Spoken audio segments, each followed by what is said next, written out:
So yes, how you doing today? All good, all good.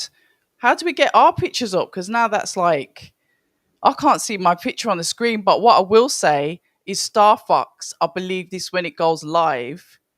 It is live, but I just don't know why our things aren't on scene. But yeah, I'm all good.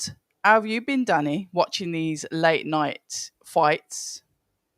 Yeah, I'm all good, you know. Yeah, yeah, a bit tired. Just woke up from a rest, so excuse me being a few minutes late. I woke up, had another nap, and then Mrs. Glover was like, "Ain't you got a live at 6 o'clock?" I was like, "Yeah." She goes, "Oh, yeah, it's 5 too." I was like, "Oh my god!" And then I had to run downstairs, and we're here. We definitely are. Um, Last night then, because I know you stayed up, you was on some crazy shift. Obviously, I did the watch along for the UK fight, but obviously, I know you stayed up to watch the American one, and I only watched Moses highlights and Boots highlights. I'm gonna put it out there now. I've had a mad busy day, and I've just watched those two highlights. Okay, okay. So yeah, so I watched Roman, what was it? Roman and Smith, was it? So I watched the last three fights of Oh, the okay, American card, yeah. and then with the UK card, I saw um yeah, I've seen the main fights. I saw Udin, Hamza Udin, Oh, you Josh watched all of them Bradley. then? Yeah, just well, some of them was playbacks like today. Yeah. Hamza Udin, Josh Padley. I watched Faraz when I was at work on the phone, and um, obviously Dave Allen as well. I saw that one as well. Yeah, we could. I suppose we can start off with the Paddy Bellotti if you want, or unless you wanted, because I didn't watch Hamza Udin's fight. I watched the last three fights, and that was it. Did a watch along for the two, and then dipped off. Okay, Except for Connor Tudsbury, I did watch young Connor Tudsbury because I've been following him since he was an amateur. okay, yeah, I didn't watch that one, but I saw the highlights in your story. So yeah, that was an interesting one. Yeah, So because who's that geezer fought? he's fought Ben Whitaker. He's fought Dan Aziz, Khalid Gradia. He follows me on Instagram. We talk to each other sometimes on Insta and stuff. So yeah, he's been around the block. He's fought loads of quite a few guys. I think even Ezra Taylor, but I know definitely he fought Ben Whitaker because he's part of that. Definitely the highlight reel one when he was doing the proper moves. They like showing that one a lot. And I remember he fought Dan Aziz as well. Let me go through as he who else has he fought? Zach Parker, Ezra Taylor, He's been in with all of Harold them. Itoma. Um, yeah, yeah, those are the ones of note. And Yeah. what do you think? How do you think young Connor looked? Yeah, he done oh your Tusbury. Yeah, Yeah, it looked good from the finish. Um having a trade up and then a body shot went in. Um two of them. yeah, and then they're boxing. All of a sudden Khalid turns around and then Winces. he's like, "Whoa." I was like, that was proper delayed. That was like proper delayed. But yeah, it probably was a slow burner. But good shot. Obviously, well placed body shot by Tudsbury. Um, yeah, so far so good from your Midlands boy. He's not, he's from Manchester. Oh, He's a Manny boy. That's what I'm saying. He's from Manchester. But I spoke to him when he was an amateur. He was one of the gyms. I went up to the fire station gym when he was an amateur, and he was potentially thinking about getting put on the positions, whether they select them to go to the Olympics or not. okay, Yeah. okay. So it's like 4 or 5 years ago I spoke to him. That's what I'm saying. He's one Mm. of my very first guests on the channel. So that's why it's like, yeah, it was good to see him turn pro, get these nice wins. He's stopping people as well. He's a heavy puncher, spiteful. You can see it in him. You know, Nigel Travis from Moss Side Fire Station has had him since he was 8 years old, since he Oh, was a kid. He was destined for the road life. He was destined not to be where he is now. So they really honed him in with the boxing, But you can see he's got that nasty, still that nasty streak in him because when he's throwing the punches, he's proper spiteful. So he's from Moss Side then. Yeah, he's Moss side, yeah. Oh, okay. Well, yeah, everyone knows Moss Side in Mm, Manchester. I know mm. a few places in Manchester: Moss Side, Hyde, Sale, Longsight, and that place where Lyndon and Pat Bouch from what is it? I keep forgetting the name of it, Moston or something like that. I forgot what that place is, but yeah, I know a few. But everyone knows Moss Side is Everyone knows Moss. notoriously rough. So yeah, well done to him for, and well done to the guy at the fire station for putting him on the straight and narrow. Sounds like Nigel Travis, man. Nigel Travis sounds like one of those Customato stories.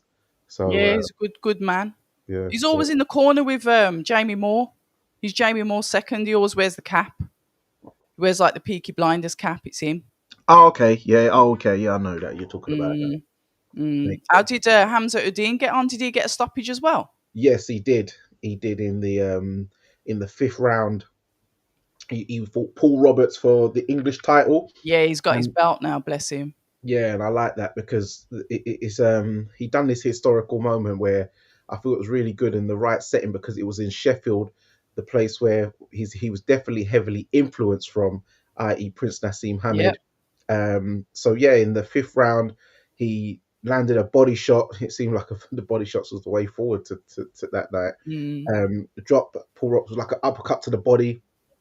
Paul Roberts got up, hit him with another little flurry, and hit him with the same body shot again. He went down again.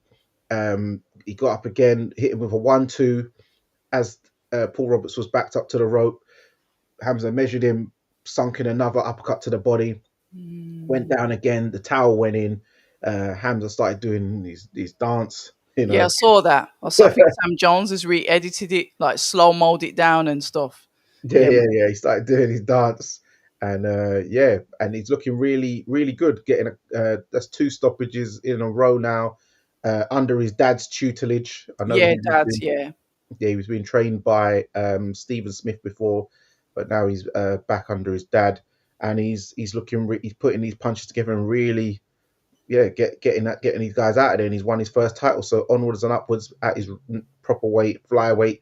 So I guess we probably, I don't know, he's probably living at a family home still, so he's probably more disciplined under his dad's regiment. He can monitor his food and stuff like that, make yeah, sure not too much ghee oil up in the food.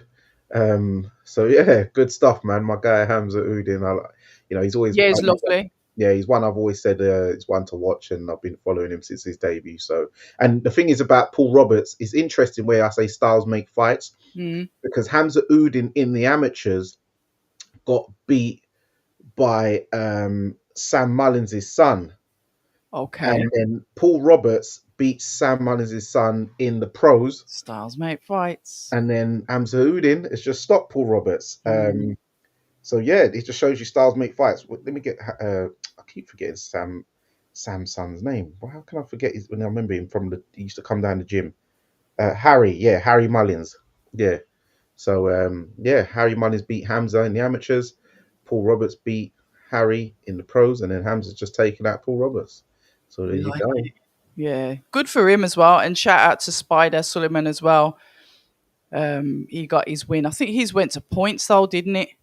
Oh, did he? Okay, He- interesting. Because normally don't quote me on it. he's normally always taking guys out. Hold on, Um, don't quote me on it. It might not have gone to points. no, it was against James Cherigi. Right, okay. Yeah, He because went I eight spoke to rounds. like JK on the Thursday, who's got obviously Spider under his wing, trained at a different McCracken's gym in Birmingham, still over that side of town. So yeah, he's doing all right as well. Good for him. Nice to see that he's got the backing of JK, who's like shouts the loudest for him. So yeah, it was a good little card. Usually see those fighters, Hamza and obviously Suleiman, only on Birmingham cards. So it's nice to see that Eddie's like branched them out, pushed them out. Okay, put them on a Sheffield card. I like that. I thought that was good because it gets their faces out there, and like you said, especially for Hamza, because obviously his biggest influence is um, Prince Nazim. So it's good for Udine to get that recognition behind him. Mm. And you know what? It's also actually very smart um, of Eddie. It just shows you how smart he is because what he is doing, he's opening up Hamza and Spider. Suleiman. Mm. No, I'm not calling him Spider Oh because yeah, SARS. Yeah, yeah, forgot it's political and yeah, Hamza and Suleiman to the South Asian market nationwide because Sheffield has a big South Asian community. So if you can get them in areas like Leeds, Huddersfield, Mm. Leicester, um, I know Luton doesn't really have much of an arena, but even if you get them somewhere on a small hall down there, you can open them up to more of the market and get even more fans because we know they get behind their fighters. So Yeah, it's good that 100%. he hasn't just kept them 100%. in Birmingham, just solely on under one market. You got to open them up around the country. And he's done it. He's Yeah, doing it. So he works. He doesn't say that he's the best promoter in the world for nothing, does he? Do you know what I mean? exactly. He's got the receipts. He knows how to. He really does know how to market his fighters when he's trying to turn them into stars. What do you think about him? You know, we're going through the card, but I'm gonna have to. We haven't spoke about obviously Ben Whittaker going to Eddie Hearn. What did you think about that, Danny, when the news come out? Because you know Frank Smith said it was only done when I saw Frank Smith at the presser on the Thursday. He says that deal was done in the last 10 days. They were still going backwards and forwards over signing up like contracts and stuff. So that was lastminute.com. Because remember, like Spencer Oliver and certain other man were out here, yeah, he's signing to Boxer, blah, blah, blah. And then whoosh, Eddie just come in and sweep him off. But that's interesting. That so they've done the deal and the promo video. Yeah, within 10 In days. yeah, that's interesting. But that just goes to show you, as Eddie Hearn's book says, relentless. Um, as I said, it's funny. It's Black History Month, and you see Ben Whittaker in the skit. You know, do you love this Show black me the man? Do you money. love black Yeah. people? It was his Um, idea, you know. For that Ben, promo, that was Ben Whittaker's idea. That wasn't Eddie's. The Jesus Christ one, all of that, that's down to obviously Matchroom promo, where he lifts up into the sky and all that. And I says, oh, all the Illuminati nut jobs are going to be saying, oh, symbolism. Blah, blah, blah. You know what they're like? Oh, it's yeah, devil worship. But I don't understand it, so it's devils. But anyway, the other one was Ben Whittaker. That was his idea. yeah, it makes sense. And for Eddie Hearn doing, saying what ever Ben I says, love black people. it's like, yeah, it's like it reminds me a bit of, as Malcolm X says, by any means necessary Like to get the job Eddie. done, to get the deal done. Mm. You know what I mean? He's got to scream, I'm showing you the money and all that. Fair play to him, though. I do feel sorry for Shalom because he's lost a little diamond. It's not a little diamond. He's potentially going to be a really big diamond, isn't he? So I do feel sorry for Shalom there. But I did say from the beginning that I really think them two are suited. I was even laughing with Frank Smith. I says, friggin' hell, getting them two in the same room. Are the heads going to be able to fit through the door because they've got massive egos? And Frank like smirks because they just suit because they will both hype each other up. That promo showed it. They are, they're a perfect fit. Yeah, they'll bounce off each other. And I've always thought, and even the way Eddie's explained how he would market Ben Whittaker Yeah. would be, it's always sounded made sense that he's going to take him to America where they appreciate him more. They appreciate all that showboating from Hector Camacho to Mm-hmm. Pernell Whitaker to even when Prince Nassim made his New York debut against Kevin Kelly, Mm-hmm. to all these, Sugar Ray Leonard, all the Flash Razzmatazzy guys, Ali, they've always revered that over there, whereas Britain is very much more conservative. Oh, don't do that. Show respect. You're disrespecting the opponents. But I do like the way Simon Jordan broke it out. He said, I've never heard any of the opponents complaining afterwards about the showboating, so why is the fans moaning so much? So I think with Ben going over where Matchroom is global, where the other ones are not, other promotion companies are not, this is, I think, makes the best sense to get him out there, his brand out there. Eddie will match him much more sensibly, Which is and what Frank said, yeah. yeah, and develop him properly. So, mate, Eddie's always had his eye on him, and he Yep. finally got it. Yeah, well, they So, had the original promo pictures from the first time round when obviously Ben was a lot younger. You can see him looking so much more youthful in his face. So, you know, it's one of them. Good for them anyway. I'm looking forward to seeing how they're going to match him. And I mentioned that to Frank Smith. I'm really interested to see how they're going to match him going forward. Frank was at the opinion of we're going to match him better than he has been matched, but we're not just going to throw him into like a chaotic fight to start off with.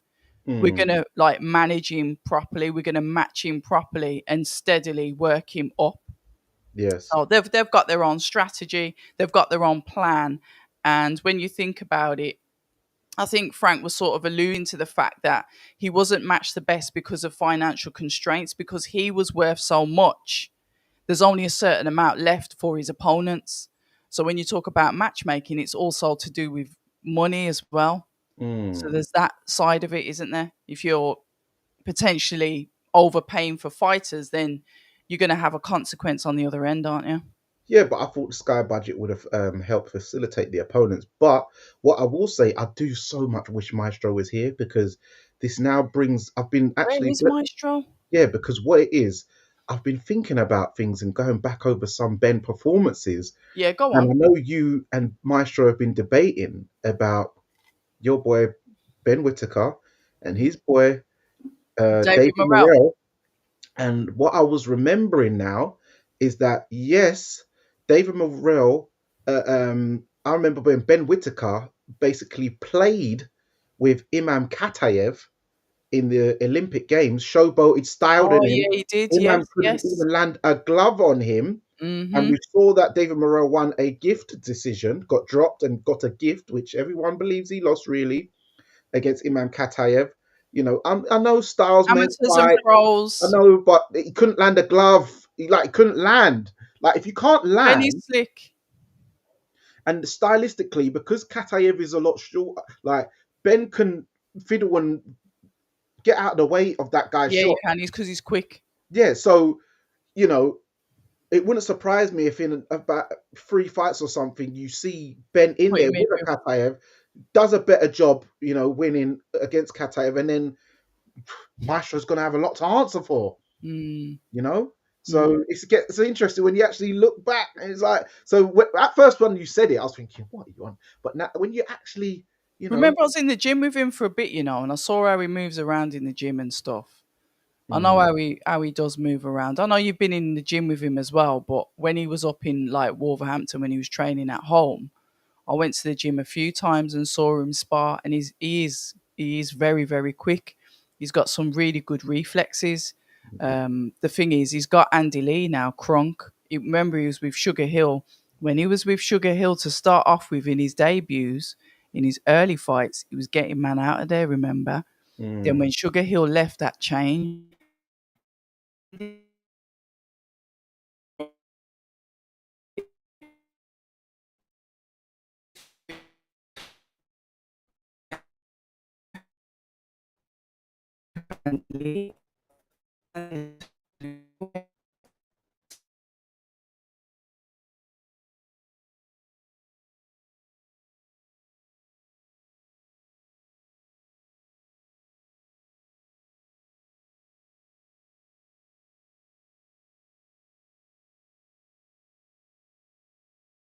Night and day. Night And and day. I'm really looking forward to this journey with Matchroom. One thing I forgot to mention about Hamza Udin. What I'd really like Eddie Hearn to do next for him is Yeah. to let him defend that English title in York Hall, because as I've explained to you before, that round that Bethnal Green, Whitechapel Oh area, yeah.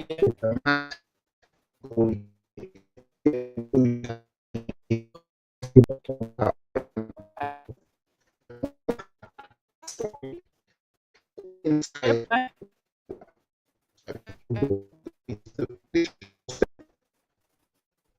Fair.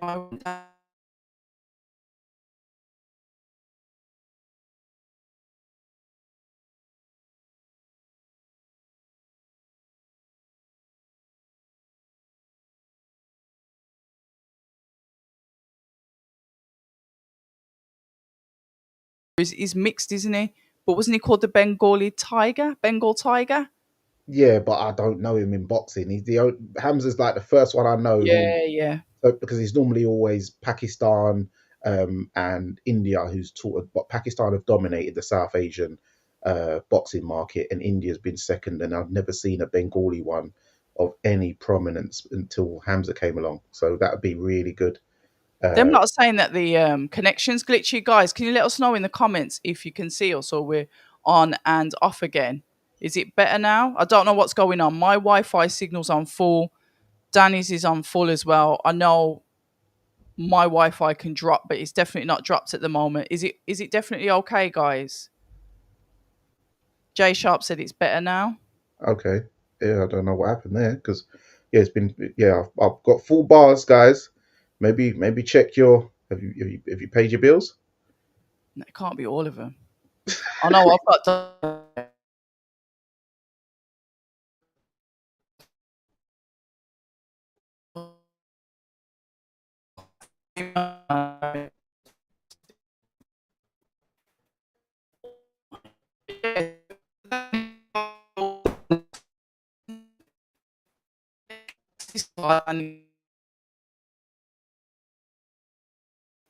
There's Yeah, so many stuff. So Josh Padley then versus Bellotti.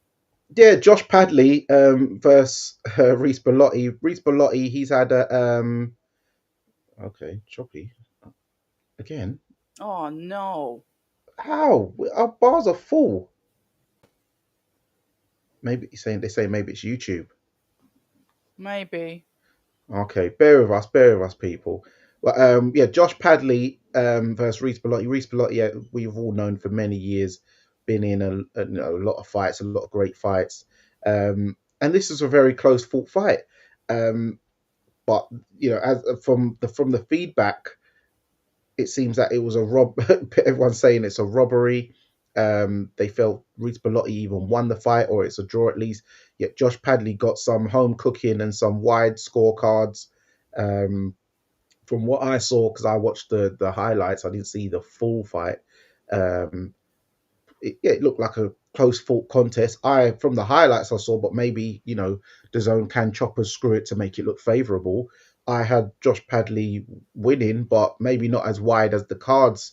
But Mm, if you're going maybe round by round, um, it seems everyone is of the opinion that Reese Bellotti should have won the fight, or it should have been a draw, or But they only gave Reese Bellotti one round, which which was insane. yeah, which was insane.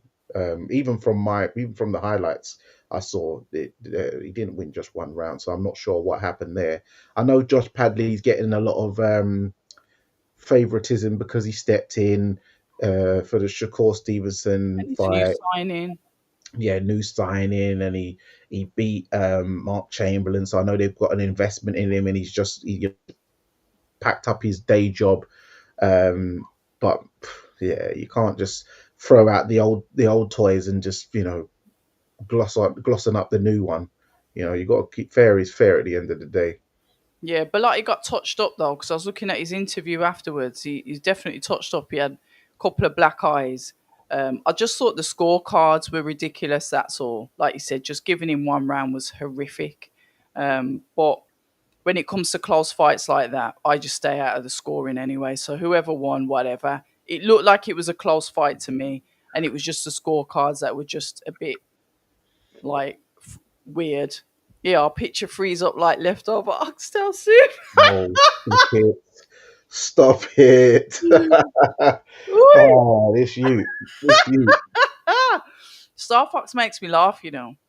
He Yeah, does. He puts some comments. So shout out to Star Fox. Actually, he I'd like. puts he puts some good comments on my YouTube videos. There's a couple of them, to be fair, that when I read the comments, I do have a good laugh. He's one of them, but yeah. Yeah, so yeah, I'd like to meet Star Fox one day because he's There's a couple of them. Yeah, we're going on to that Skyliner.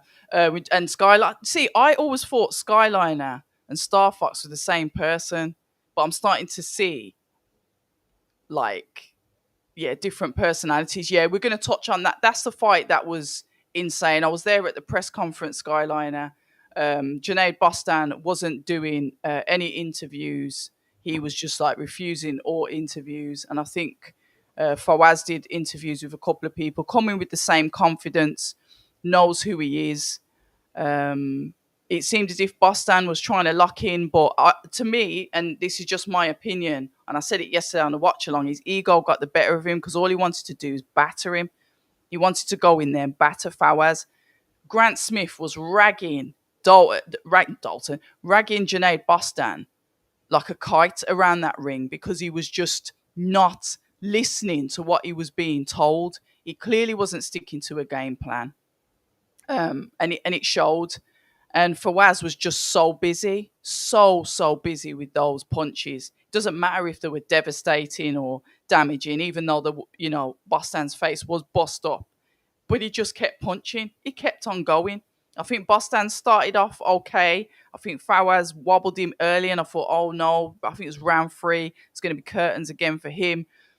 There's a bit of to in and fro in. Bostan just fought the wrong fight. I said to him, don't get inside. You can't get inside with that geezer because he wants you to come inside. He was walking with his gloves up like this, Danny, like he was goading him to come inside. And Bostan just fell for it. Went straight in and started scrapping. Ruined his own fight. That fight was Fawaz' fight from start to finish. Yeah, I feel from even the build up, Yeah. Grenades, yeah, Boston is like talking, oh yeah, but it's like he was a defeated man. There was some telltale signs. Was there? Yeah, from the press conference, he was like, yeah, um, how's I've got a great team around me. I've had so much great support. What's your team gonna do when you lose? But he's like, oh, hold on. So you lost that first time then for you to say that. So Okay. The chink was in the armor. yeah, so Fowles is in his head, and he's like, Mm. yeah, they're gonna get rid of you, you know. And let's remember, this is all set up. Eddie Hearn shouldn't have, but for I think because Boston was running away for about 10 months or whatever it is. Fowler said, "Yeah, you've been running away from me for 10 months for this rematch." Been that long? And then remember after the first fight, Boston was like, "Yeah, Eddie, I want it in Sheffield. Yeah, I remember Headliner, da da da da, my area, my this, my that." And, Yeah. and then Eddie's like, "No, you do what I tell you to do. You Yeah, fight that was what I rude, tell you." man. But Yeah. yeah, so Eddie's let him get up there, brought it up to his area, Sheffield for him. Yeah, he didn't main event, but he was chief support. So it was all set for him, no excuses. And then, as you said, in the third round, he got wobbled, rolled on his ankle. Some people thought it should have been called a knockdown. I don't think it should because his glove didn't actually touch down. Yeah, But yeah. in very bad trouble holding on and stuff. He Mhm. rallied a little bit in the fourth. People said he hurt Fawaz, but I don't think he was hurt. He just rallied off of. Then, as you said, Fawaz was walking him into shots, hitting him with 1-2 straight down the pipe, sort of stunning his knees. Yeah. Even hit him with a few of those jumping Superman punches. Yes. Punches in bunches. Those Danazese punches. But Fowles has been doing that since the amateurs. He jumps into him. Yeah, he was doing that. Them jumping. He called it Superman punch. Superman, yeah. Yeah, he's doing that from the amateurs, and I just so wish they gave him his license 10 years ago because I'm telling you, he was cold. I've seen that. I've seen a couple people said that if he had his license back when he should have done, problems. Yeah, he was cold. He was cold, man. And then yeah, punches in bunches. It was it was funny where Tony Bellew was like, "Oh yeah, I've got Junaid up, clearly winning." Carl Frampton what he said? Yeah, on commentary when they was, when they go to them in between rounds, and then they asked Carl Frampton was like, "Nah."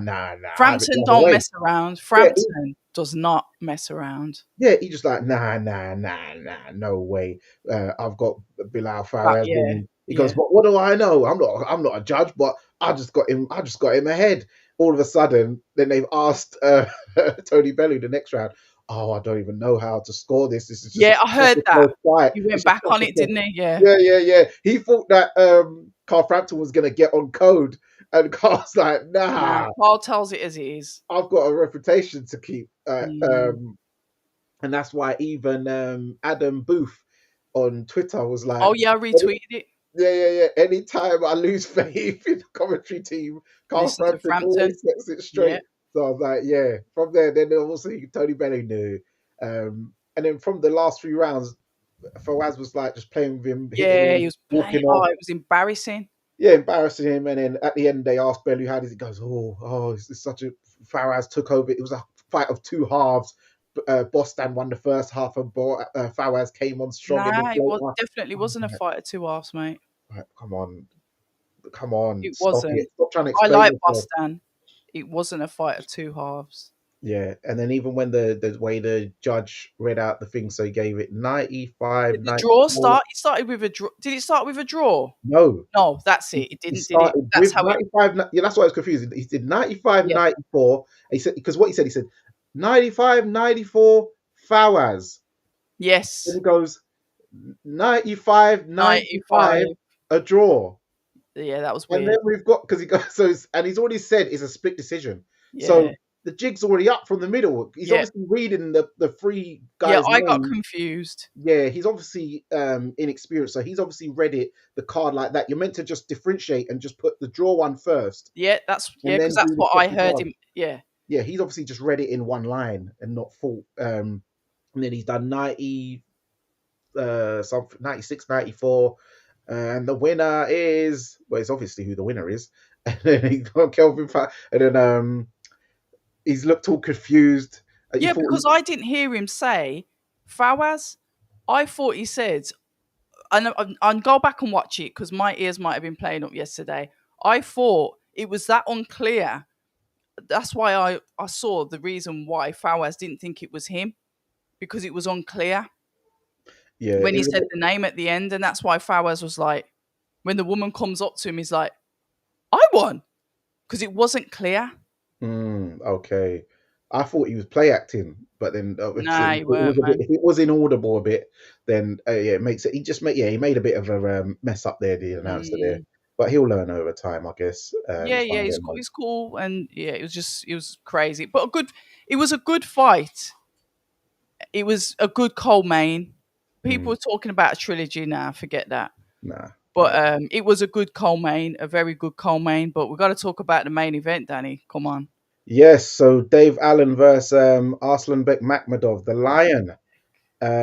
I had predicted that Dave Allen would stop Makhmadov. I just thought, yes, Makhmadov's big and looks intimidating and scary, but I just thought if you stick it on him and fight back, you'll beat the bully and you'll break him down. And I thought that Dave Allen would do it between rounds 6 and 8. Um, and but I did say in the video that if he doesn't do it by after the 8th, from the ninth round, David Allen tends to fade and he just starts sort of winging away, and he's Slog it, yeah. yeah, because he starts losing his shape and the fitness, because he's been, especially as he's been, I think he's got himself into shape, but because he's been fraffing around for so many years, those years take its toll. So the engine's never going to be quite good after 9 rounds.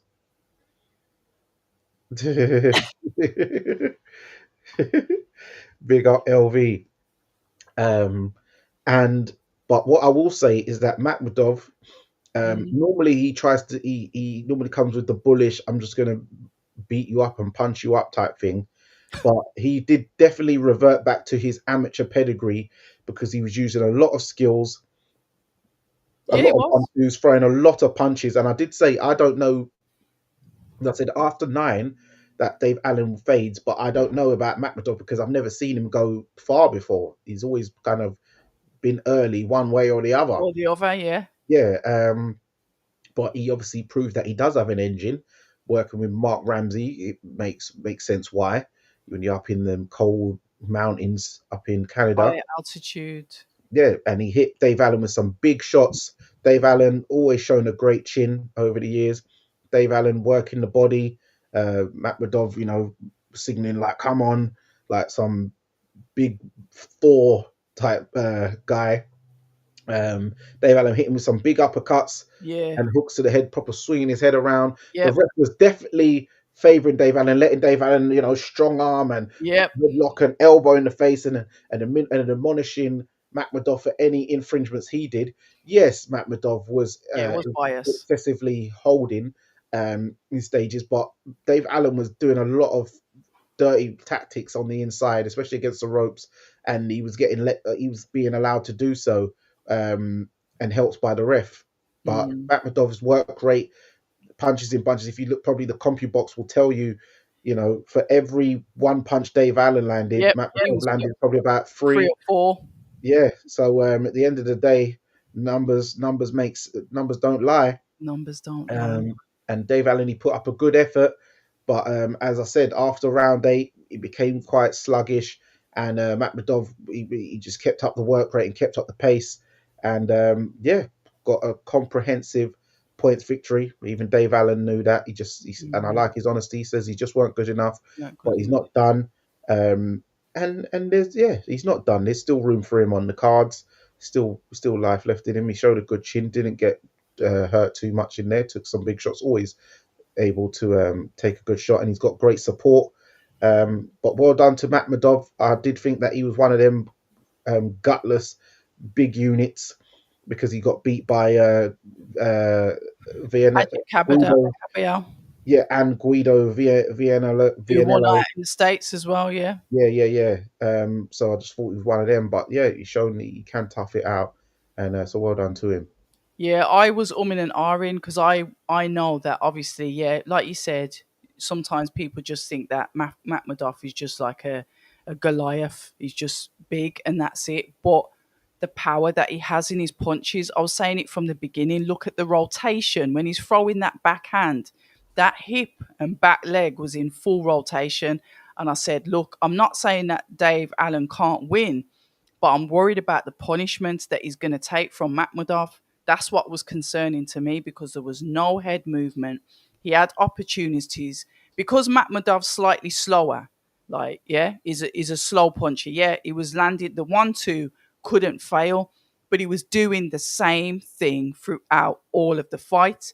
So obviously the boxing brain, you will know this, Danny. You're thinking, okay, I can time him, I can roll under because Allen got him with a sweet body shot that Makhmudov didn't like very, very early on in the fight. And I thought, oh, that's it, body shots.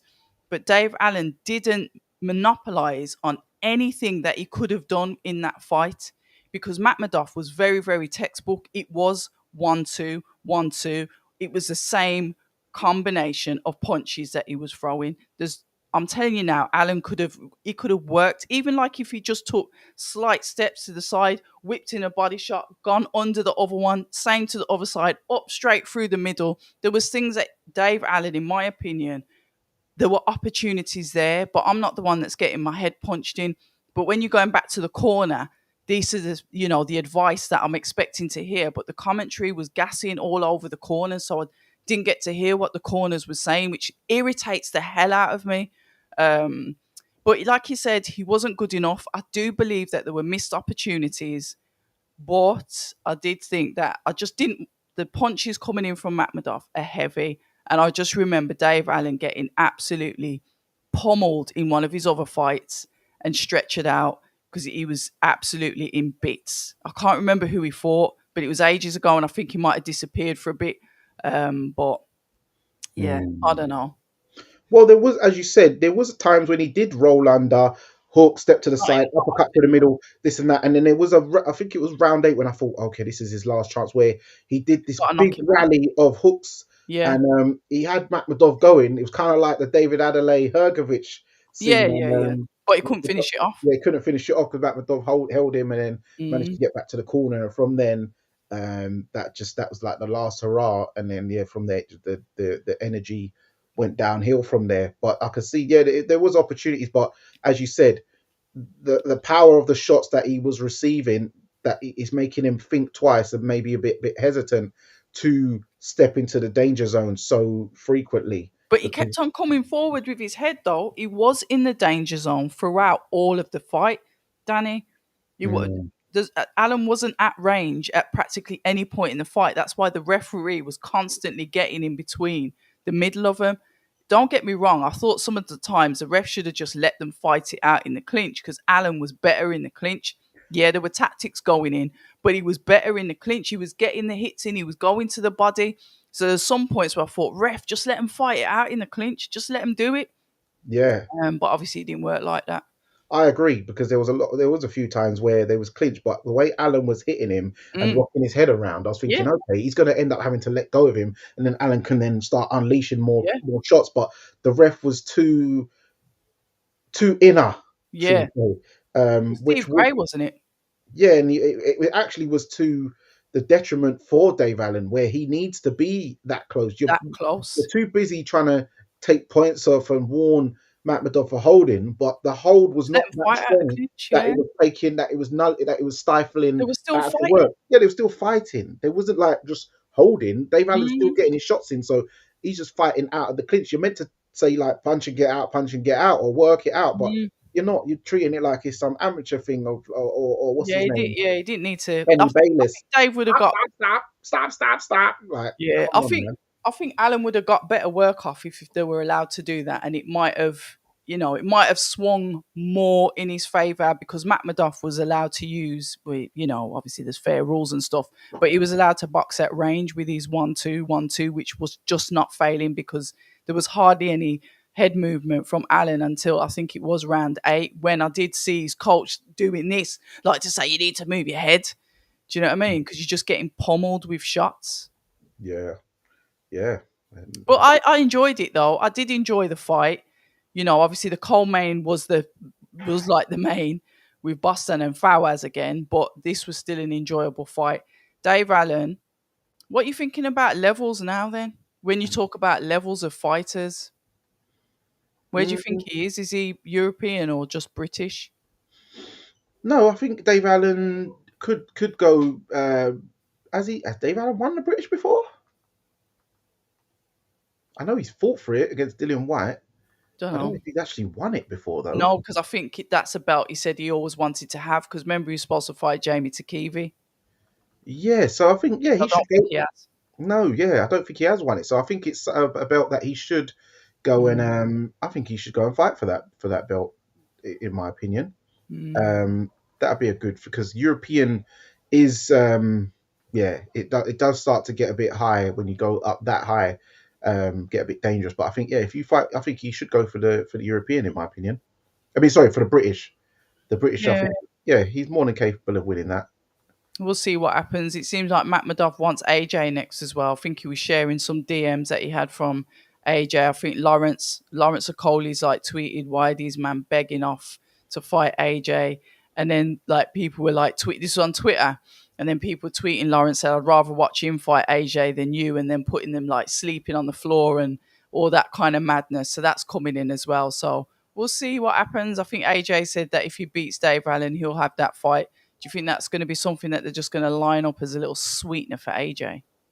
They could do, because it's someone I'd expect AJ to deal with quite comprehensively, but it's everyone's trying to put themselves in line for for AJ, ain't they? So it's one of them ones, ain't they? So that everyone's just trying to beg it and get the money, because he's still the money. Him and Canelo Of are still the course, money. of course. But I did try and get out of Frank Smith if Joshua was still training with Ben Davison because I said, oh, he's got all these videos of him training in Dubai. You lot saying that he's back in training. But Frank gave me a politician's answer. There was no straight answer because I was trying to see, is Anthony Joshua still with Ben Davison? Where is he? Oh, he's traveling around to gyms. He's training. And I thought, here we go again. Mm, Here we go again. Trainer number 800. yeah, it's not good, in it. You need some what you call it? You need Glue. some No, you need some settlement. You need some Velcro. stability. You need stability in your life. That's the thing. Your life's already 100 miles an hour as it is. Your lifestyle in general, because of who you are. You need you need a fixed abode, Anthony. You need Mm. a fixed abode. You can't be just house hopping, bed hopping, should I say? Um, being a Bed rolling. hopping. Have we ever seen him with a girl? Yeah, I have. Oh, have you? Yeah, Has he got good taste? yeah. He likes the sisters. He likes the sisters. Oh, shout out to you, Anthony. Yeah, he likes the sisters. So, but yeah, you don't want to be the Rolling Stone Papa, wherever your hat lays is your home. You got to get a fixed abode and Mhm. have some stability in your gym to stop.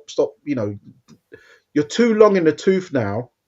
When you're early in your pro career, yeah, you can go around gyms and start learning bits from him and bits from this one, bits from. Now you're a seasoned veteran. You're meant to be like stationed in one place. AJ's looking for his next yes man, not a trainer. Maybe, maybe. That's probably the problem. But you're not going to have realism. You've got to just stay somewhere who's going to tell you as it is. But I think maybe he's been to a couple of gyms like Derek James's and what's his name? The Mexican brother, Yeah, yeah. Robert Garcia. Robert And Garcia. maybe they was saying things AJ didn't like. Um, It's look, it's one of them, and I'd be an absolute like idiot to sit here and say that he hasn't achieved great things in boxing or that he hasn't done great things for boxing. But I do agree, it'd be nice to see him like settled, and it's like when you start to, when it's like, I don't get on with anybody or nobody gets on with me. It's only a certain point in time, Danny, when you have to start to think, you know what, am I the problem? Because it mm, can't be everybody else all the time. Sometimes it's other people, yeah, don't get me wrong. But when you're sitting in that dark room and you're realizing that, it can't just be everyone else all the time. I'm going to have to take a little bit of ownership for this. What is it that I can do? Because I was saying to Connor Tudsbury, you know, you've been in that gym with Jamie Moore and all of them from the beginning. mm, You've seen the revolving door. Cameron Vong's gone.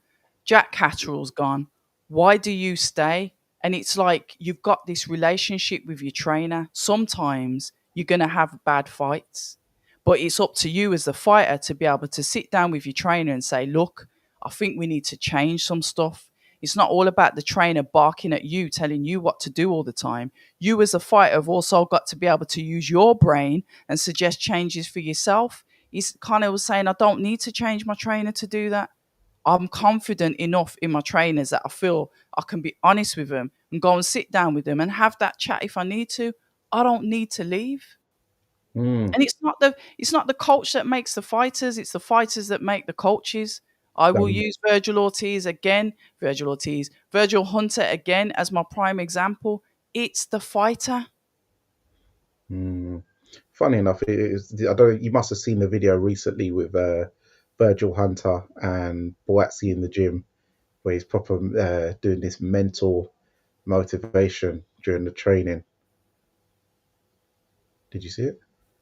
Yeah. Okay. All right. Well, your face says it all. We'll leave it there. Um, so yeah, we'll move on to the American card. So you said you watched. What was the fight you said you watched? Is it Mason? The young one? Oh, Oh, what was his name again? Abdullah Mason. No, it wasn't Abdullah. The young one. He was on early. Was it Mason? It's not Abdullah. No, it weren't Abdullah. No, Abdullah's not in the not full fighting I yet. didn't see him. Oh, it's one of the early fights. But you know what? Just carry on through the card. Oh, to be Um, fair, Jay Sharp just put in there AJ versus Guido Vianello. And they've no, sparred as well, Jay Sharp. They've sparred. that's a bit tricky that for to come back to. You Oh, reckon? you're talking about Zaquin Moses. Zaquin Moses, not Mason. Moses, I do beg your pardon. Yeah, Okay, yeah, yeah, he's 5-0. he's a nice, tidy fighter as well. I like Yeah. their style, they're very planted on their feet. I will say that I do like, and there is different styles. I like the Black American style of boxing. I Well, do like it because it's a mixture of heavy feet, but you're slick with it, if that makes sense. Like Mexicans, heavy feet come forward, sort of like plodding, yeah. mm, But the yes, Black American fighters, solid feet, but slick. yes, They've got their own style. but I think it's down to regions as well. So I'd Are they say Philadelphia? no. This Where? guy is New Jersey, which is the same as Oh, Shakur Stevenson ah, and Abdullah Mason as well. oh, well, there you go then. Yeah, yeah, I Yeah. will agree then. So it's Where's the Boots from? Where's Boots? Philadelphia, which ain't He's. far. It's all East I was Coast. about to say because their style is very similar. Yeah, and then All of Tank them. Davis is Baltimore, Maryland, which is it's all East Coast. It's down that Okay. all Yeah. down that line. But yeah, different regions. East Coast fighters fight definitely different to West Coast, definitely different to the Southerners. Um, but yeah, and then the Well, I Midwest like as that well. East Coast style then. Yeah, It's slick, yeah, slick, solid, confident, slick. I love it. mm, And you yeah, know me, I usually just watch the British fighters, but when I start, like when I'm looking at them, I'm like, yeah, nice. yeah, yeah. The FBA style is a very good style. Mm. So yeah, and yeah, he's a good young prospect from the New Jersey area. He is yeah, he's from Newark, New Jersey, exactly the same area as Shakur. Um, There you go then. so yeah, it's the home of very good boxers over the years. You know, as we know, Atlantic City was Vegas before Mm. Vegas, so they've always had a great history of fighters over the years. And yeah, he got a points victory over Antonio Dunton L. Jr. Yeah. Um, Super featherweight one to look out for. I know Giorgio Vicioli was on the card. I Oh didn't yeah, see I that missed fight it. I, though. I missed his fight, but he got the win as well. He's a good kid. He is Yeah, really he's good good. kid, and fair play to him for going over there and fighting over there and not moving like a punk. Because some Yeah, people move all weird when they go out to America, but he went out there and handled his stuff, man.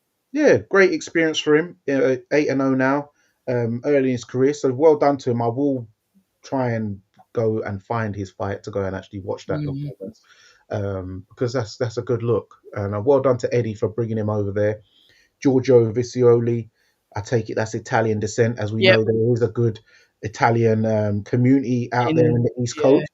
So maybe I see once again Eddie's using his brain. You know, Mm. they And he need. sparred with those. I'm sure, has he sparred Shakur? He sparred one of them, Vizioli. He has sparred one of them. It might be Shakur. I can't. Don't quote me on it, but I spoke to him about it. He's been in the ring with them. He sparred them, and they've had some real good spars. Okay, that's good. So yeah, He's learning. He's learning his trade well. yeah. I Is he still with Tibbsy? Yeah, I I think believe he is, isn't so. he? Yeah, Yeah. yeah, he is. I I hope believe he so. stays with him as well. Yeah, yeah. Because I know, yeah, quite a few guys have decided to leave Tibbs, like the what's it, the Norfolk Nightmare. Um, Oh, he went, did he as well? yeah, Cruiserweight. Tommy Fletcher. Yeah, Tommy Fletcher. Yeah. And I'm not. I think. Obviously, Fisher gone. Yeah, I hope. Ebony Bridges went. Yeah, as John Hedges. I think John he's. Hedges. Yeah, so it's not really nice that Mm-mm. um all these guys just darting off when he's like, yeah, not really nice that, but yeah, good for Georgie. Hope he stays put and he's happy where he is. I saw from Tamir Smalls versus Jose Roman Vasquez. Good fight. I Tamir missed that. Smalls won a unanimous decision. He started off very well. That was only what I think that was that an 8 or 10 rounder. That was a 10 rounder in the welterweight division. Yeah. Um, then Roman started coming on late, winning the rounds.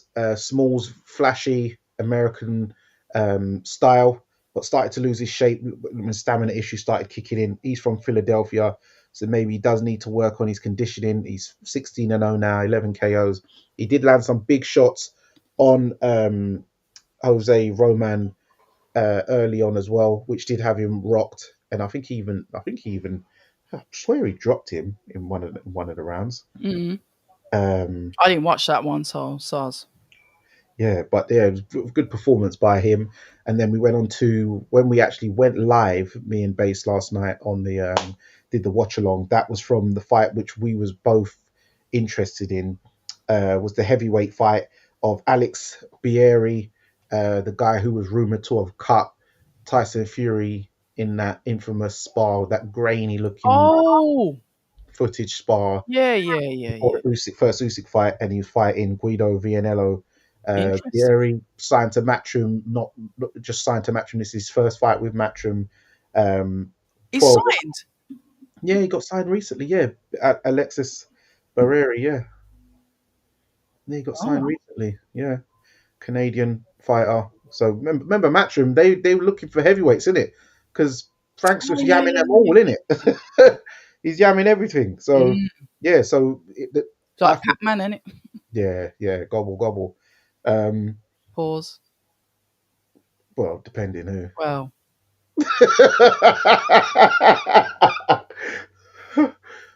Oh, right.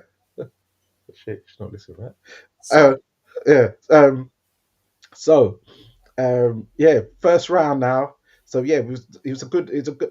Alexis Bieri was the favorite going in, but Guido was always in with a chance because, as I said, he's took out Matt Madov and he's had a couple good wins and Yeah. always been a danger man. He even went points with Base's guy, Richard Torres Jr. last time out.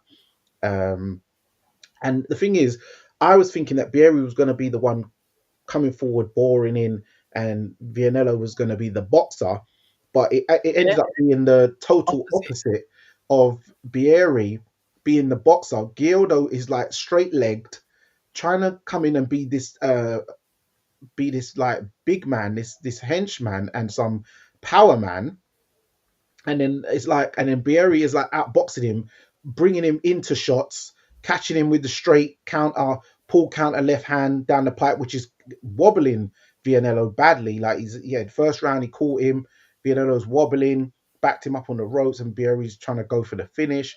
Then the second round, the same, some of the same thing.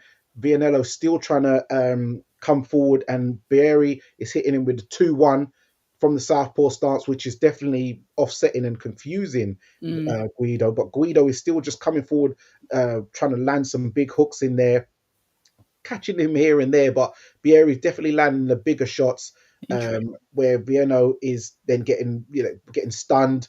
And I'm thinking, oh, Bieri's gonna deal with him. And Base is thinking that he's gonna cut Vianello and get a stoppage on cuts. There was a little sort of, I thought it was a cut Little under swelling. the left eye Mm. of Viano, but it ended up being, when you see the post fight interview, it was just a swelling. Yeah. And then all of a sudden, in the, was it the fourth round? All of a sudden, Guido has hit Bieri with a yeah. So I've got it up now because me and Base couldn't quite work out what it was, what got this thing started. So it was a uppercut, right uppercut, Yeah. straight. Wait, here we go. Yeah, so it was a 1-2. It was a 1-2 from Yep. Guido, which has then got Bieri wobbling, and then he's just, yeah, that's it. And then he's backed up. He's like, his legs have gone. Vianello's hitting with a combination of So it's a right combination hook. of shots Up, then. and what he's done a Lennox Lewis where he's held him down and uppercutted him. There's a couple of people doing that yesterday. Yeah, he's done the Lennox Lewis on Frank Bruno move, and that's dropped him. Mm. And then in the fifth round, he just hit him with a barrage again, and he's gone down again. But this time, when he's hit him with the 1-2, he's gone down like proper timber tree, Mm. and he didn't manage to make the count. And that was all she wrote. Here we go. It was a left hook. Yep. Guerrero was proper running into him. Right hook, straight left, sorry, straight right, because he got saved by the bell in that fourth round, like Zach Morris from, if you remember. And yeah, it was that one shot on the temple that just took Bieri's legs away. Yeah, Mm. it was a 1-2, and he just went down, and that was him done, toasted. You win some, you lose some, though, innit? Do you know what I mean? Yeah, but that's a lot of Matchroom are just thinking, man, I'll just sign this heavyweight, and he's gonna got taken out. Well, when you do those type of matchmakings, I mean, Guido isn't no like pushover, is he? So they No, would have known what they would have been in for. yeah, it's a risky fight to put your guy in if you've just signed, if you're trying to showcase him at the end of the day. But what I said about Vianello, him being Italian, I think he should go for the European strap, because I think that's Mm. definitely a route, because then he becomes top 10 in every governing body, and he's more than Yeah. capable of winning the European title, in my opinion. Yes, I know he likes to fight in American stuff, but if you just get him a European title, You just said the name in it, yeah. yeah, you'll be top 10 in all governing bodies. The person he'll fight for it, I'm sure he's good enough to beat them. So if strategically, if I was managing him, I would grab that belt rather than Mm. going down a governing body and with this interim and bloody blah and international. Sometimes Interim, it's all a bit smoke yeah. and mirrors, that. Yeah, it's all fees. All about the fees. So what about the Mhm. main event then? Yeah, so the main event, I'm glad I stopped in my bed. Isma Lima from Angola, out of Portugal, fighting Philly's own, but Jamaica's Mm. own, Jaron Boots Oh, Ennis. he's a yard man as well. Yeah, yeah, yeah, yeah. I did my research a while ago. Nice. Found out he's one of us. Um, and then it made sense, because I've always thought he looked like that actor back in the day. Which Um, actor? he's in that film, Five Heartbeats. Do you remember that film, Five Heartbeats? No, but I'm He's going to in. Google it now. Um, what's that actor's name? Leon Robinson. Heartbeats. Yeah, Leon Robinson. The one in the yellow top Uh, on the cover. Oh yeah, no, yeah. He yeah, don't look like him. he does, especially when they Nah. smile. Especially when he does. To me, he looks like him. If you type in Leon Robinson, Yeah, I got him. I got him. yeah. Obviously, remember he's 63 now, but I'm Yeah, talking about when he was yeah. younger. But when he's got the same face. Anyone who's watching in the chat, you tell me that he looks a bit like Leon. And funny enough, Leon Robinson is of Jamaican descent as well, Mm-hmm. and he's from New York as well, so East Coast makes sense. Um, but yeah, Jaron Ennis, Usima Lima, he's had a good run recently. Won the IBO Yeah. title. Boots Ennis jumping up, first fight at the weight. Hold on, sorry. I thought he looked like Mbappe as well. Lima. I nearly tweeted that, but says, "Oh, don't bother." Sorry, Was it? Lima. He looks Oh, like okay. Mbappe. It's in my opinion. He does a bit, yeah. But I thought Boots looks like Yeah. Leon Talking about Robinson. lookalikes. Yeah. But yeah, Excuse me. where's Mbappe from? I know he's like French, isn't it? He's French. Is that the one that has he come out recently, or is that me making up rubbish? Oh, it's me making up rubbish again. You know what? I Yeah. need to stay off Twitter. Yeah. So yeah, Jaron Ennis come out, usual flashy shorts and stuff. I thought this was going to be a tough fight because I've seen when Lima fought Aaron McKenna. I was there live Yep. at York Hall when it was the same night that Fraser Clark fought For Marius Wack. yeah. Yeah. So I was actually working there. So I was on the ring apron watching it close. I was like, this guy can fight. So I knew he was. I know most people's fight. Who's this guy? But he gave Aaron McKenna a really good fight. Probably his toughest fight of his career. We saw what Aaron did to Liam Smith last time out. What is no boots? I know, but I thought it'd be give him a good fight, especially as him being his first fight at the weight. But yeah, it was a good thing you didn't I lose was so your sleep. happy. So he's come out first round. Boots Ennis looking a bit wild, but as he swung, it's from the because what he kept doing, Boots kept changing from orthodox to southpaw. Yeah, he did. Because Lima is southpaw. Yep. He was trying to work out what he's going to do. So he winged over overhand left, missed by a country mile, but then threw a right uppercut, which caught Lima on the chin, wobbled him, and then hit him with a chopping left, which dropped him. Lima got up, got backed up to the rope. As Lima's at his defense, what it is, as Base pointed out during the commentary, that Boots is very good at sort of getting a hook round the guard. So he's good at proper getting you. Like, say you got your hand here, example, and hitting you right there where the open space is, right in your jaw, or hit you in the ear, which will definitely take your equilibrium away. And yeah, Lima's gone down again. Boots has just gone in with a flurry, hit him with loads of big shots, and the ref jumped in because Lima was about to go down it again, and it would have been a free knockdown. Yeah, it's free. It's free. Yeah. So yeah, and that was it. Boots Hennessy's called out everybody from Virgil Ortiz to Murtala Zaliev to Sebastian Fundora to I think Keith Thurman. He called out every champion. He even called out Charlo. Yeah, he did. It reminded me of when Floyd Mayweather was calling out all the guys back in the day when he called out Oscar De La Hoya, Shane Mosley, and he wanted all those guys. So yeah, JB. So yeah, it was really good and refreshing to see someone actually calling names by name, not doing these hidden. Not the subliminals. Yeah, all that. Oh, you know who you are. Went through the register. Yeah, you know who you are. I like subliminals sometimes though. Nah, I do. I like subliminals, man. No, because you're giving people a get out clause. Because you're saying, oh, you know who you are. The person could I don't know who you're talking about. Be specific. Do you want me or do you want the other guy? Yeah, because, I suppose there's 4 belts for subliminals. Fighting, maybe not so. Yeah, I hear that. Because there's 4 belts, you're not getting to the point.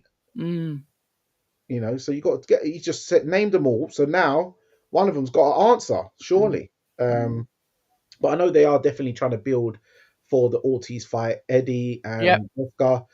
the zone. It's just very easy to do, ain't it? Yeah, Whereas it should be the next one.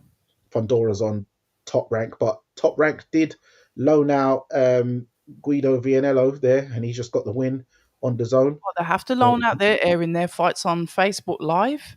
oh, no, Not imagine. even on the YouTube channel. I couldn't believe my head. So yeah, I don't think that'll be a problem either. Yeah, so Fedora, but Fedora's just pulled out of the Keith Thurman fight, so Mm. maybe Keith Thurman could want to get in there. I don't know if you want to get in there with a young lion like Boots. I don't know, but hey, the options are there. Mm. He's got a first round win. Surely, I'd hope to see him out again soon because Yeah. it was a 1 round blowout. You're going to be Yeah. fine. That was Don't rapid. don't take too long trying to build the next fight. Just get another one out in there. What are we in now? He We're like, could fight again before the end of the year. if he wanted to, but I doubt it. But at least make it one in January then. Get one I'm in sure January. Eddie's got an American show coming up at the end of the year again. Don't know where it is though. Because I know Yeah, he's mentioned November the 29th for Ben Whitaker 27th. or whatever it is, yeah. Yeah, 27th in Birmingham. And I know, yeah, he had one in America in December. Yeah. Yeah, December the. I think is it December the 19th. I think. Yeah, probably the week after Warren's, and Warren's got the 13th in Manchester, hasn't he? They're supposed to Yeah, be the so I think heavyweight something. yeah, and I know Eddie's got December the 6th in Australia with Jai.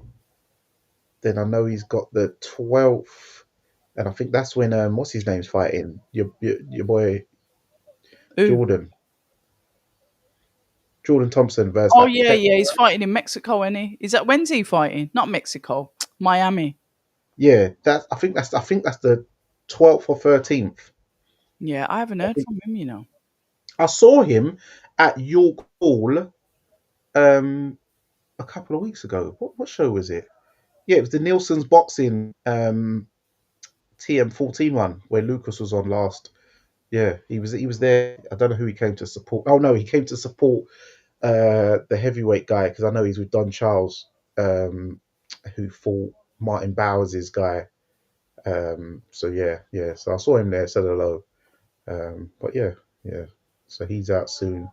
So yeah, hopefully you can get him out in that December show then, if not January.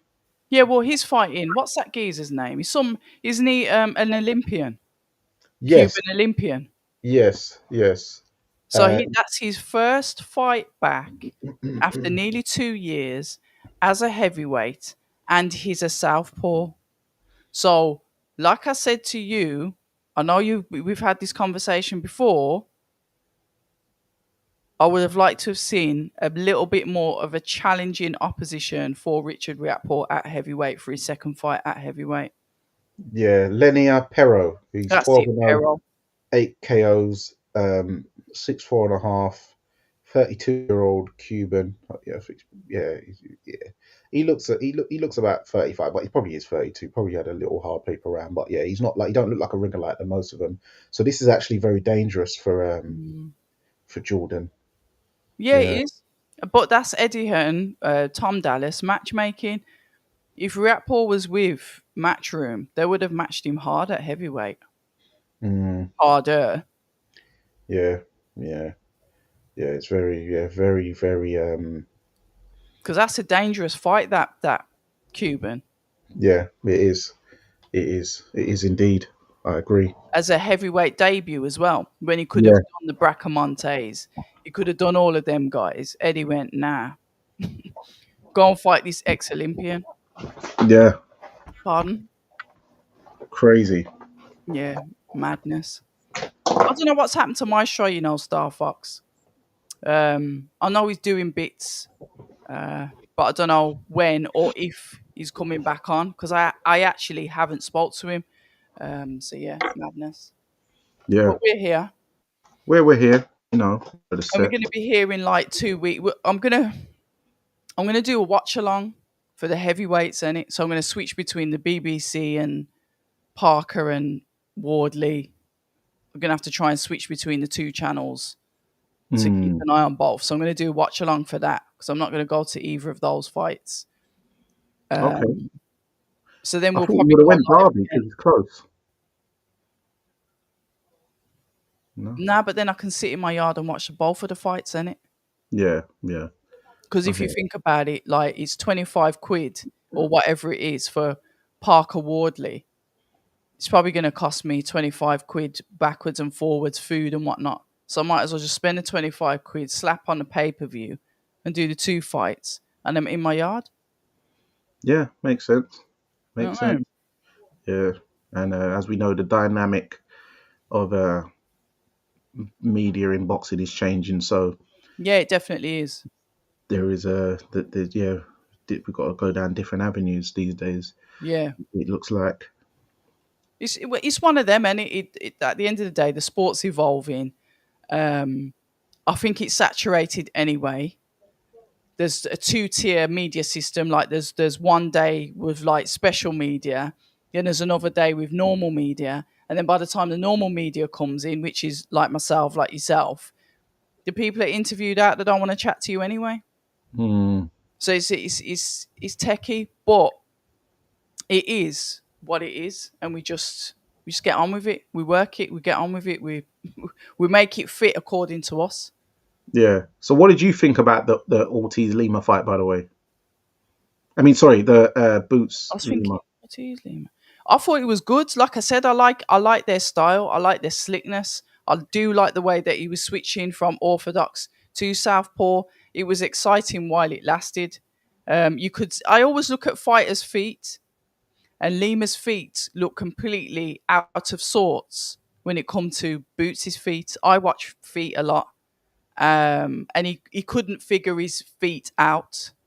So I always thought that he'd probably end up being off balance and getting caught with shots because he can't figure out what Boots is doing with his stance, what he's doing with his feet, and the way that he's strong. He commands the fight, and it just like what I was saying about Bostan and Fawaz, you can see who controls the fight by the way that they're moving around the ring, by the way that their feet are positioned. And I saw that with Boots. I thought Lima's feet were just not stable. And his legs look really skinny as well. Good muscular upper body, but the Lima's legs look Where his my legs, man's quite solid, isn't it? yeah, especially as now he's got to 154. probably eat a couple more spinners in his Mm. in his cow foot soup. Cow foot. Ugh. That was like jelly. Ugh. No, I love that. Can't do it. It's got collagen in it, natural Yeah, I collagen. can't. You know Yeah, when it's like certain things like oysters, and I yeah. can't. It's the slime. Let's just keep it real. When things are slimy, I can't. Makes me want to gag. Okay, fair That's enough. the end of that. All right. But anyway, we're gonna dip off now anyway. So thank you guys for listening. We're gonna be back, I'd say probably the day after the heavyweights fights, that Sunday, the 26th of October. We'll be back then, won't we? Will we? Yes, so that's the Sunday? 26th. That's the 26th, right? Yeah. Yes, yes, that's a good day. That's a good day actually because I go away on the 27th. Okay, nice one. Yeah, just a little trip Yeah, super cool. on the old Eurostar. I like So it. How long you stuck in that thing for? Is it claustrophobic in there? no, it's a train. Oh, is it? Yeah, I ain't been on the Eurostar. Eurostar fly everywhere. I ain't going on no damn train to So Europe. what's wrong with a train? I don't know. It's a fast train. Is it? Yeah, from How long does it take? takes. Hold on, where's my app? I think it takes. Where am I going this time? Because I went on it last year to Paris. And That it's was cheaper to fly. It's like no, 26 quid to like go over to Europe. nah, not when they do your baggage and when they put the luggage, add the It luggage depends on how there. much you take with you. No, when they do that, when they add the luggage on your flight stand, it's bumping it way up. Is it? Yeah. Where is it? So this train ride is, I think it's only a few hours. Um, A few hours? yeah, 4 hours. Sorry, because it's 4 hours? Amsterdam. Yeah, 4 hours. It's straight to Amsterdam. I like Amsterdam. Yeah, from But King's Cross. yeah, it's like, oh, is it? It's like Yeah. 50 minutes on the aeroplane though. No, I don't know. Is it sure? Yeah. Yeah, probably about an hour. But yeah, probably quicker. But hey, it's just more convenient for me, and cheaper. It's a lot easier for me to get to King's Cross than it is to Gatwick or Heathrow or Fair enough. Stansted. Stansted's just mad for me, but yeah. Yeah, fair enough. Fair enough. Yeah, Birmingham traffic is no joke. So yeah, sorry. Flights aside, cheeky holidays aside, I might go up to Manchester for Boatsi though. Okay, Versac Parker. Yeah, I might do that because you know I like Boatsi in it. Mm.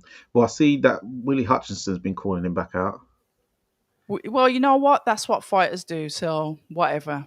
Yeah, but yeah, Let's see how Boatsi gets on with Parker. But after this, he needs to get off the brakes and really think about a decent fight because we can't, we've got to give credit to young Anthony Yard for going up against the monster David Benavidez. I don't whatever you want to say about Anthony Yard when it comes to them big geezers, big names in the division, he is going to fight them. yeah. He done a media workout the other day. I see, but it was Oh, I didn't see that. Probably didn't get invited to that. I keep on getting banned from boxing gyms, you no, know. but it wasn't. I don't think it was arranged by Queensbury. I think it was just them. Like, Yeah, that's what I mean. When it so I is messaged arranged like that, Tunde. I don't get. I messaged Tunde. I was like, I said, yeah, he didn't even holler me. He goes, oh, I thought you knew about it. I was like, no, next time. I thought you knew about it. How you gonna know about it? I don't know, but he said next time he'll message me and tell me. So it's cool. I know there's certain gyms I won't be going to, but that's cool. I still Oh respect the fighters though. no, I'll definitely be allowed to go up there. So yeah, Mm, it's just one of them ones. mm. He probably thought I already knew or something. I don't know how, but yeah, it's all cool. Yeah, well, good luck to him because it's the ring 4, isn't it? For Yeah, them pair. yeah, and yeah. At the end of the day, as you said, at the end of the day, this is his third world title attempt. He's going in there. He's not. You have to rate it. And he's had very good champions. He's ended up because as I was actually thinking about this last night. I was thinking the light heavyweight division Mm, has only had one easy champion in the past 15 years, I think. Because even when you look at it, if Yard was around even back then, you'd have to go through Adonis Stevenson. mm-hmm. You know, Remember him? yeah, massive puncher. Not stop Tony Bellew. Yeah, then you had Kovalev, prime Mm. Kovalev, like Really, really, really did yeah, go Nathan against Kovalev. Cleverly, good fighter. Yep, Um, then you had Andre Ward. Then you had Beterbiev, Bivol. he's fought Um, Beterbiev. yep, Bivol. The only one where I thought someone like Yard would probably have won it is what's his name? Who? Joe Smith Jr. Oh, okay, yeah, I I think remember I think him. Yard Yeah. could have beaten him when he won the title. Mm. So yeah, but then obviously Beterbiev took that off of Joe Smith, and then you had Beterbiev and Bivol running the show, and then Benavidez is now here, so he's another very tough ass, but he's taking the challenge at the And end of it's, the day. that's what I'm saying. You can't you can't disrespect someone that takes big chances like that Mm, because he believes in himself. I think all of these years, when I'm looking back at it now, I think that it was the money. I think Anthony Yard likes a certain amount of money because you can't really say that you can't say that he's scared if he's going in there with monsters. You can't. I'm not going to accept that. I'm mm. not going to accept it. So I think it was probably a money thing with him. He probably wanted to get that big cash in. But fair play to him. I'll definitely be doing a watch along for that. That's a Saudi card as well. That's coming up. And then you've got Eubank Ben too. I'll probably do a watch along for that as well, to be honest. Yeah, I don't think It's we're like getting in pure there. watch alongs again. Yeah, we're not getting into that one. um, what else? I think that's it. Yeah, Beterbiev is off the card versus Dion Nichols Yeah, you on said that that, and I forgot 22nd that. card. I don't know what's happened there. They haven't actually explained if it's really Nobody official has. or what's the reason. Because I saw Beterbiev on the He's bag posted. the day before, Mm, so then there's no confirmation of that, so I don't know what's happening. Devin Haney's still fighting Brian Norman. mm. We've got that Japanese card with Junte. Inui, No. Junto Nakatani. Yeah, Oh, Junto he's on it. Nakatani's on the same card. Yeah, so he's got Kenshiro Taraji's on there. Mm. Um, What if there's bits going on, to be fair. yeah, boxing's in a great place. Yeah, I think it is for the fights that we're getting, especially even like the fights that aren't. to do with the ring, like the UK cards that we're getting. They're still, it's busy. It's busy. And I like that because it looks like we've got a packed rest for the 2025 and see what happens in 2026. Yeah, yeah. And also look out for news soon. Craig Richards will be fighting soon. Oh, So yeah, at last. we've got the date, we've got the venue, we've got the opponent. Serious. Yeah. I know he stays ready anyway because he's always in the gym. He's probably Mm, one of the fittest fighters I know. He lives in the gym. You know yeah. what I mean? So we've got that. So Good. look forward to that. I'll let you know when we come offline about that. Yeah. Nice one. Yeah. That's good news, man. Shout out to Craig and happy belated birthday to his sister who's born the same day as me, Charlene Yes. Richards. So we've got to shout out her. Yes. Shout Fellow out Libra. my cousin Charlene on the 5th of October, and then and then the There was younger another sister one. Jodie on the 10th. Yeah. Oh, wow. Yeah. Yeah, Yeah. A year and 5 days between them. I like it. Yeah. Yeah, well, it's good to see him. Jodie's personality is more like yours. Really? Yeah. She's the one you can hear in the crowd. Yeah. Yeah. Yeah, shout out to Jodie as well. It's only because I remember Charlene because she's born on the same day, and I didn't know Yeah. there was another one. Shout Yeah. out to the Libras, the Libra Yeah. gang. Mhm. Yeah. So yeah, that's it. Danny, wrap up, man, because we're gonna get off. Yes. So I've got yes, bits to do. So yeah. hope you enjoyed, folks, for tuning in. Please make sure you subscribe to the channels at October Red Media. Doing great things in boxing and even outside of boxing. If you want to know about Tim Westwood, the dirty. Dirty Bungle, Tim Westwood, Noel Clark, all sorts. If you want to get all that information, inside scoop, we ain't talking about all that bouncer chatty patty business. Head to October Red Media and you'll find out about all that latest and greatest stuff in boxing, outside of boxing. Great interviews, one with Frank Smith recently as well. So yeah, check that out. Thank um, you. and also subscribe to Fight Fan TV Live. Come on. Good interviews going there, material, more coming up. Subscribe to Base the Kid at the Hardcore Casual, and also at Maestro A. And you can follow us also on Twitter. Type in the same sort of names and we will come up, and Instagram as well. If you feel, hit that like button, hit the subscribe button, hit the hype button, because that does help as well, because I want to see how that feature works out for us. Hit the notification bell so you can get all the updates as soon as we come online. And there you have it. It's another episode of Fight Talk Live. It's Danny Glover. It's October Red. And remember, guys, persistence beats resistance. You know where it is.